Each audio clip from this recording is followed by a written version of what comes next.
The customization of the appearance of reports is quite detailed and robust with SOLIDWORKS Electrical. We can change just about any piece of information we want and make it appear in the report. Let's go to the report section and go to the properties of the Bill of Materials report. Let's go to the Columns tab and see that we have all of the columns available here on our screen, including the article number column that we have added previously. We have a lot of information describing the physical dimensions of each column available, with a drawing view showing a preview of the information above. Notice the width is clearly defined. 1 inch wide for article number. We can change it to 1.5 and see the preview update dynamically. Columns can also have calculations occur if they are number type fields.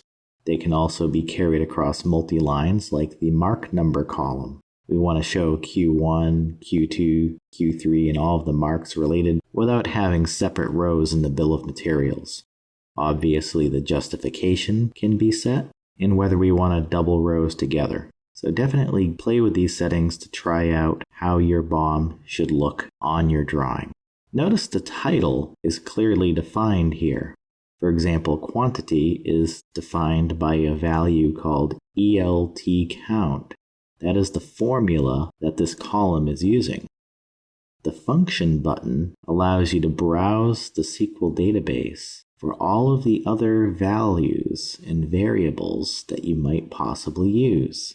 Calculations can even occur within these content fields. For example, let's think of the wire length as one thing that you might want to have a calculation for. We'll go to the wire report in the column tab.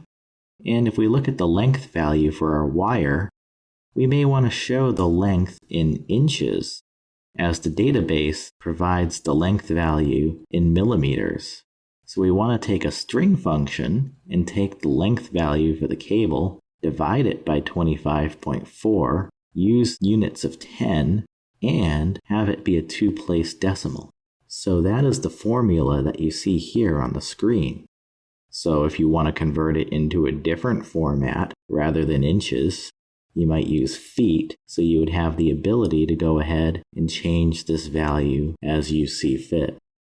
So whatever unit system you need to convert, you'll be good, and that will be displayed here in the content row. If that's not good enough for you, you can activate expert mode. It gives you a scary message here. Don't really worry too much about it. As long as your project is backed up, you're not going to do any permanent damage to the master SQL database that is driving the system. It's really only going to modify the project data that you're working with here. So when we activate expert mode, we actually see the proper SQL query that is used to generate this information. We can open this file separately in any text editor or web browser. We can edit it here inside of SOLIDWORKS Electrical, which is quite handy because it will color code each of the different types of data, so that way the variables will jump out in a certain color. Also, this is the really good part about the application. We see on the right a list of every variable and a description of each variable. The ones in bold happened to be used in this type of report, and we can insert more columns to be available for the report by right-clicking each of these. If you want to really learn how to customize SOLIDWORKS Electrical, take a separate course on SQL queries or T-SQL, and you'll really become an expert on customizing how data is presented to the end user with the electrical software.